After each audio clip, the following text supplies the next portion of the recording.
একদিন সমুদ্রের মাঝখানে এক জাহাজ প্রচণ্ড ঝড়ের মধ্যে পড়ে লণ্ডভণ্ড হয়ে গেল।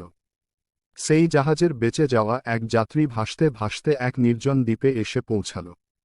জ্ঞান ফেরার পর প্রথমেই সে আল্লাহর কাছে শুকরিয়া জানাল তার জীবন বাঁচানোর জন্য।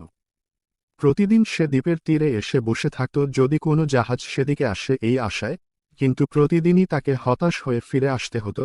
এরই মধ্যে সে সমুদ্রতীরে তার জন্য একটা ছোট ঘর তৈরি করে ফেলল। সমুদ্রের মাছ ধরে এবং বন থেকে ফলমূল শিকার করে সে বেঁচে থাকল। এরই মধ্যে সে একদিন খাবারের খোঁজে বনের মধ্যে গেল। বন থেকে সে যখন ফিরে এলো তখন দেখল যে তার রান্না করার চুলা থেকে আগুন লেগে পুরো ঘরটি ছাই হয়ে গিয়েছে এবং তার কালো ধোঁয়ায় আকাশ ভরে গিয়েছে। লোকটি চিৎকার করে উঠল, হায় আল্লাহ, তুমি আমার ভাগ্যে এটাও রেখেছিলে।